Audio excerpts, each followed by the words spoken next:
I'm Sheriff Rick Bradshaw. Thank you for joining us for this episode of Behind the Star.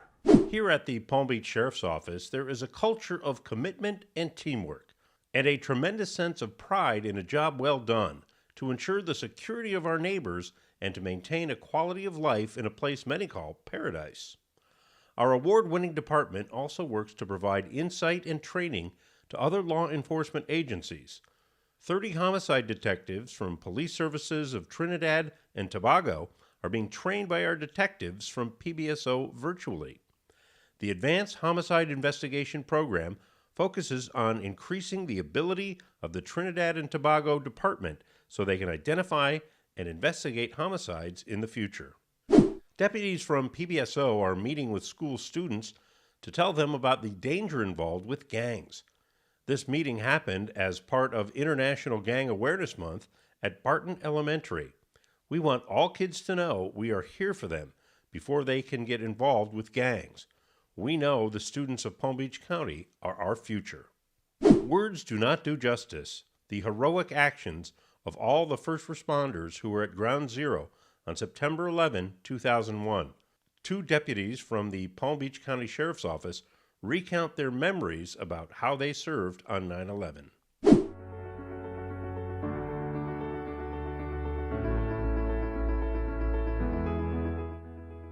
We look outside of this van and I see like dust, almost like snow. As we get closer down to Ground Zero, the wipers are going on and nobody's saying a word. We park as close as we can and we pile out and we start walking through soot, like snow. It's falling on my uniform, my glasses, and we're getting as close as we possibly can. I'm looking out around, I see the fire trucks, the police cars with the lights on, and all these streams of light flashing through because they were covered in the soot. And 15 of us, we didn't see anything, we were just knocked out. You wanted to help, but there was nothing you could do. You couldn't get to the pile because it was burning hot. That heat that I felt, I couldn't see. I couldn't see where I was going. I remember trying to help a woman who was crying, but I didn't know what to do for her. I thought of putting water on her face and washing her face. That's all I could do. I kind of almost felt helpless at the time, and confused. I was assigned to work 6 at night to 6 in the morning. I worked 3 months with no days off. I did between perimeter security, which was huge, massive field of so many blocks because it was just everywhere. I worked the morgue and I worked digging in the Ground Zero pit. We're not heroes. Every cop would do the same thing. It's our training, it's our calling. It's not heroes, it's what we do. Yeah. There's thousands of us, brothers and sisters went down there. We're just one. We're just, yeah. I wanted to be part of it.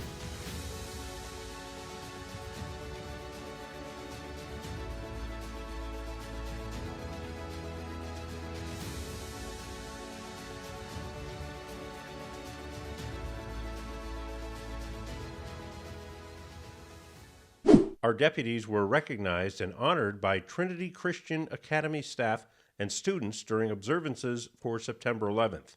It was truly an amazing experience.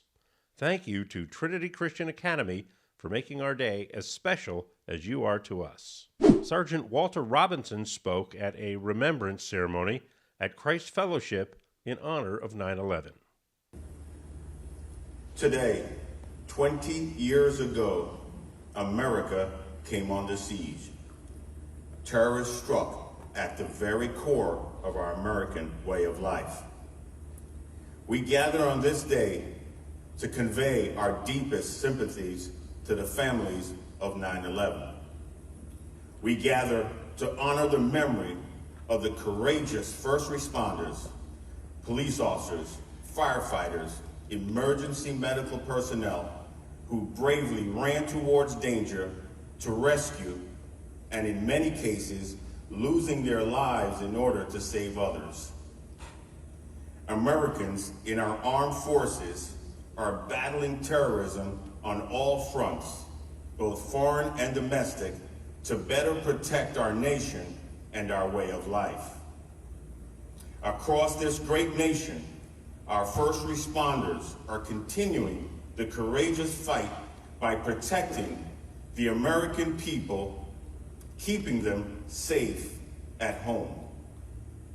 We salute all of them for their patriotism, for their courage, and for the sacrifices they and their families have made and is continuing to make for their country. PBSO has a regular feature called The Nameless. On this new episode, we examine an unidentified person who was dumped in the swampy lands of the Glades.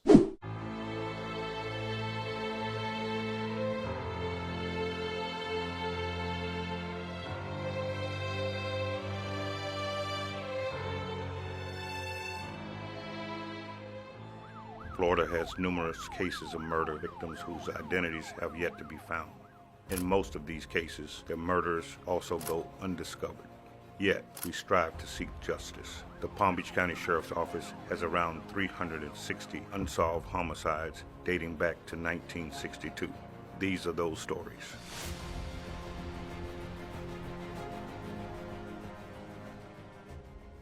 It was a cool yet overcast day on January 24th, 2018 in Belle Glade. An employer of the sugar company found a body while he was spraying herbicides along the canal. The witness notified his employer, who then called the sheriff's office.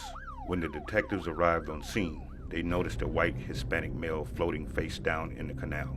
The detectives and crime scene investigators immediately looked for any marks on the banks within 100 yards of the canal, indicating entry into the water. But none were found. No car, no fishing equipment, no ID, nothing. The PBSO Marine Unit responded to remove the body from the canal, where CSI agents could examine further. The medical examiner placed the age between 19 and 29 years of age. The body had a white long-sleeve shirt with a hoodie on the back. The word California was printed on the right sleeve. There was a camouflage shirt underneath the hoodie, and he had a white metal beaded necklace with a white metal cross pendant around his neck, a rosary. Tattoos were visible on his hands and arm. One tattoo read Joanna, and another near his hand read Jackie. Once the scene was examined, the medical examiner took possession of the body and started the autopsy. The cause of death: 3 gunshots entered the chest.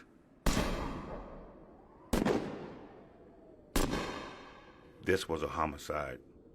The victim appeared to be dumped in the Glades, where the perpetrators hoped the Gators would help erase their brutal murder. But they were wrong. Our detectives will never give up on this case until justice has been served. But now we need your help. Take a good look at this rendering. If there's a missing relative or friend or someone you know matches this description, Palm Beach County Sheriff's Office detectives want to speak with you. Together, we can solve this brutal homicide and bring to justice those responsible. Here at PBSO, we understand times are hard. To observe Suicide Prevention Month, we are spreading more than kindness. We are giving food to those who need it the most.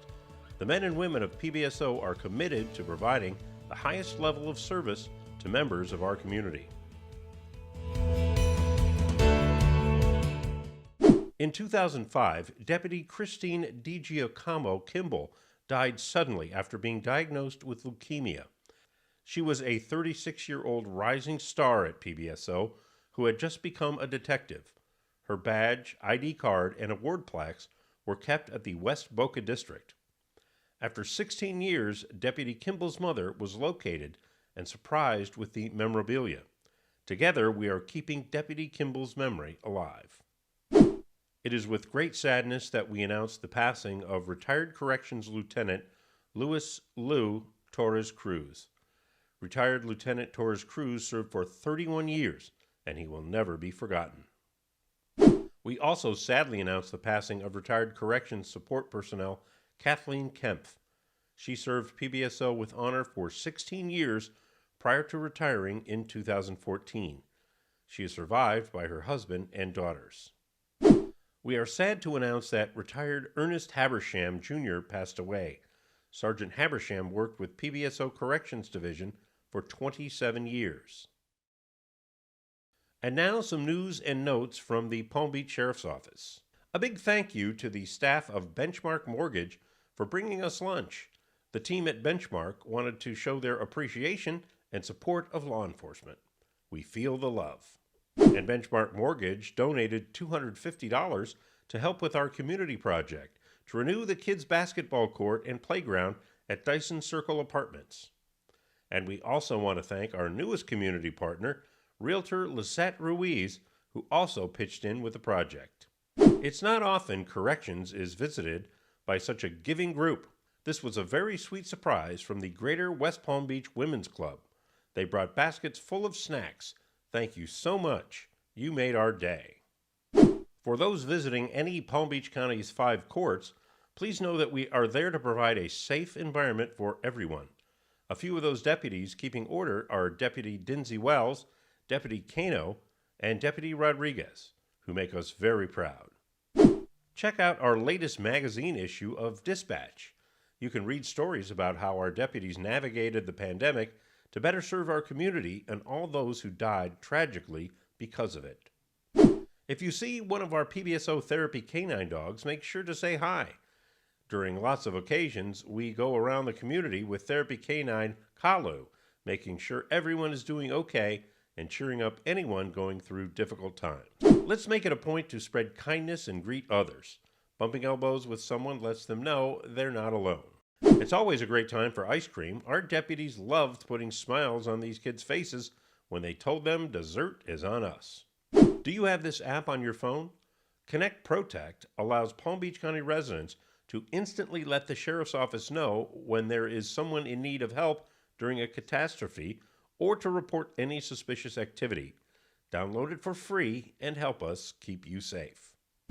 If you are wondering who is taking the bad guys off the roads, well, here are 4 of our amazing deputies. They each received the Mothers Against Drunk Driving Century Award for arresting more than 100 people for DUI in 2020. Congratulations to Investigator Greg Lynch, Corporal Alan Soloway, Investigator Keith White, and Deputy Sheriff John Schaefer. Thank you to the congregants from the Boca Jewish Center for bringing homemade pastries to our West Boca district. They wanted to show their appreciation to first responders in memory of September 11th. We love telling you about random acts of kindness. In this case, it's as simple as helping someone cross the street. Practicing safety habits can save lives. Yes, we're talking about wearing a helmet, using your seatbelt, looking twice before crossing the streets, and driving within the speed limit. We started this episode of Behind the Star with a look at PBSO helping to train investigators from Trinidad and Tobago. Helping law enforcement from other countries is not new to our department. Here is a story from a couple of years ago, when police officers from Belgium and France visited the Palm Beach County Sheriff's Office to experience training in the United States.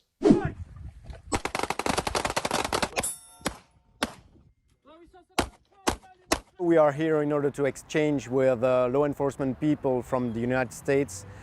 We have a good relationships with the PBSO, and my purpose is to build up a relationship, an official one, with the PBSO, best practices from here, and to put it in Belgium and to have more official exchanges.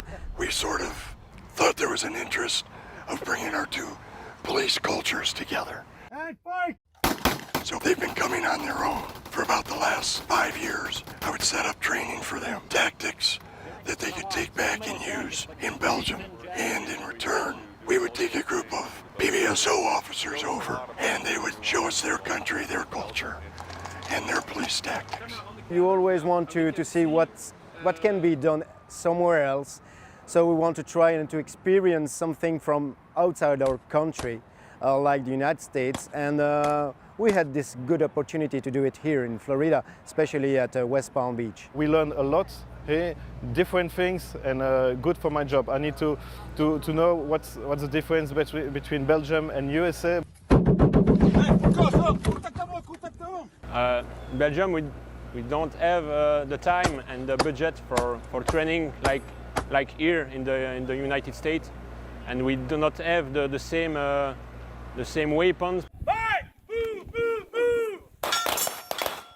We went 3 days at a Okeechobee shooting center in order to shoot and to learn different techniques that are taught here. We do more firearms here in USA than Belgium. We shoot some rifles, sniper rifles. We shoot with handgun, a lot of handgun. There was one full day just outside, one full day with shooting in the cars. We had a demonstration of further ammunition with a ballistic gel and some ammo. That's very, very interesting for us because we do not have this in Belgium. And we also here with PBSO, a great honor and great opportunity to meet the SWAT team, to discover our equipment, our techniques. We do ride along. When you put the bright one on, it's too bright at night and it reflects. So we can see the difference between the police in Brussels and the police here in PBSO. No helicopter? In a terrorist attack, yes, we have just one. You could say that your police car are like office. We don't have police car like that, you know. The gear you have, the equipment on your car are more and more interesting that we have. But what do you have in Belgium that you think we need here? Nothing. In order to be honest, nothing. You get everything. So. Last month, we celebrated Hispanic Heritage Month. It was a chance to honor some amazing members inside our department, like Deputy Isaac Morales, who has been serving PBSO for 5 years in the city of Lake Worth. He says he is humbled to be able to serve some of these same neighborhoods he grew up in and to be able to give back. And we honor PBSO's Village of Wellington commander, Captain Rolando Silva. Captain Silva has served for 31 years. At 18, he went on a ride-along and never looked back. And meet Sergeant Cardenas from the Village of Wellington. He has been serving for over 27 years. He says his father was a police officer, so he grew up admiring the profession, and he is grateful to serve the community. Recently, PBSO observed the 100th anniversary of the murder of Palm Beach County Deputy George Douglas. Deputy Douglas was shot and killed while attempting to serve an arrest warrant.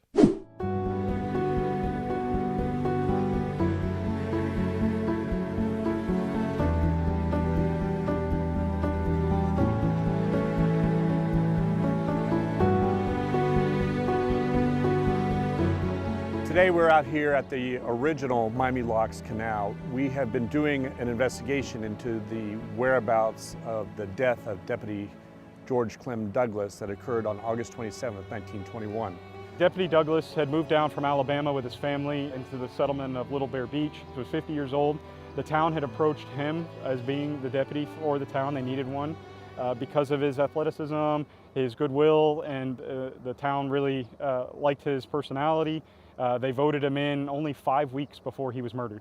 And when I started doing some research, I found that the location of where he was killed and where he was buried have been lost to time due to the various hurricanes that occurred in 1924, 1926, 1928, and all the flooding that took place here. So that compelled me to reach out to Lieutenant John Chapman, and we decided that we were going to start this in the attempts of not only finding where he was killed in the line of duty, but also where he was buried. So March of 1928 is this blue map that we see here. This would have been right before the deadly hurricane of 1928. And which was in September. Correct. And then we have hand-drawn houses from this blue map, or structures that we know it. So with Chappie's assistance here and water management's assistance, we're able to actually lay this blue map over present-day map and actually get locations of where these structures may have been. We just started looking into a little bit more of the research and the articles, the newspapers, family, ancestry, trying to find the lineage, when relatives may have passed and were around the area. And we've reached out, we've talked to well over 50, almost probably close to 100 people at this point. And through our research, we were able to discover that Deputy Douglas was actually killed here while effecting an arrest on a man by the name of Sam Wells.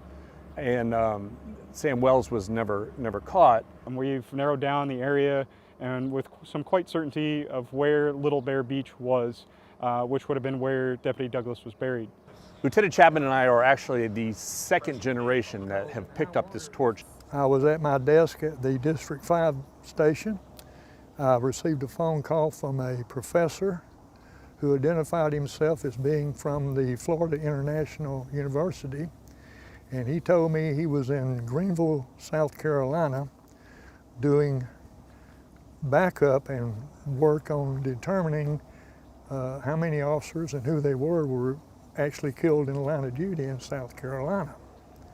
And he told me that while researching the old newspaper articles, that he had come across an article describing how a Palm Beach County Sheriff's deputy had been shot and killed in a rural location known as Lake Harbor. And it was at that point that Palm Beach County Sheriff's Office realized that Deputy Douglas was in fact the first law enforcement officer killed in the line of duty. George was a very athletic guy according to history, and he was coaching a baseball team. While they were playing the baseball game, a man rode up on a horseback and let it be known that there was a row in Lake Harbor over a game of chance, and that one of the participants had stolen all the money. Douglas's son Howard insisted on going, so they got in the pickup truck, the Model T, and drove to Lake Harbor. As George and Howard were approaching the small living structure that Sam Wells was known to be, they were fired on with a rifle. The first shot took George down, and the second shot went through Howard's lungs. Howard survived. This is the location of where Deputy Douglas was killed. This old lock here, the water, Lake Okeechobee used to come all the way out to here, and this was a lock where the steamships would enter. They would change the elevation of the water, and so they can continue on through either down the Miami Canal or into Lake Okeechobee. They were building this, and the work camp where Sam Wells was living was all right here. We started knocking on doors around this local area, and one of them was a Mrs. Barbara Austin.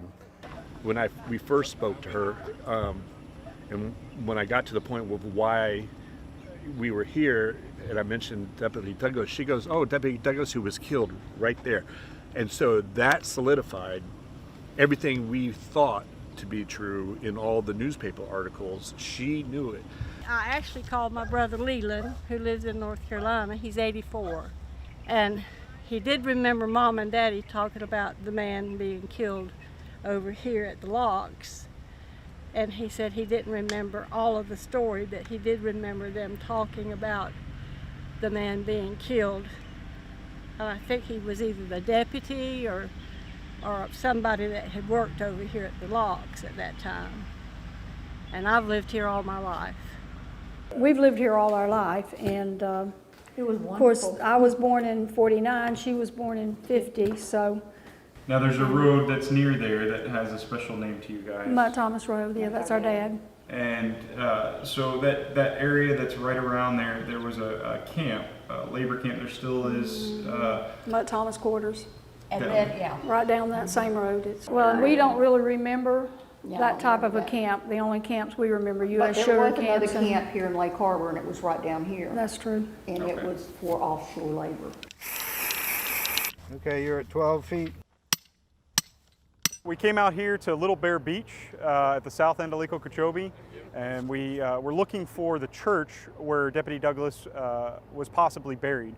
Today we are looking at a location that was based on an earlier survey map that we had, and probably the correct location of the church property. The church property is roughly a half an acre in size. We've outlined the four corners of it for the researchers to come and investigate, the archaeologists to investigate the area through ground penetrating radar. In Christian traditions, bodies are buried on the east side of churches. So, because of the second coming, the dead shall rise and see the glory of God, is the Bible verse. And because of that, you would have to be on the east side of the church. So if the church was in the center of this property, somewhere out here, this would be the eastern side.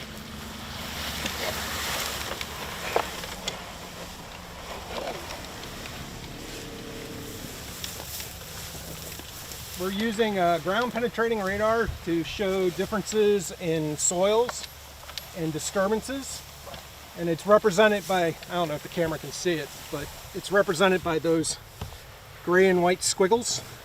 So when we get something that looks like a strong V shape, that's an indication, like right here. Right here, Justin. We just went over something. Could be a grave, it could be something else. It's, you know, there's no way to distinguish just from this. So we're probing. For what? To feel. Well, I'm going where that had a shaft, for like a little shaft like that. Chris. And what does that mean? Well, it could mean there's a burial.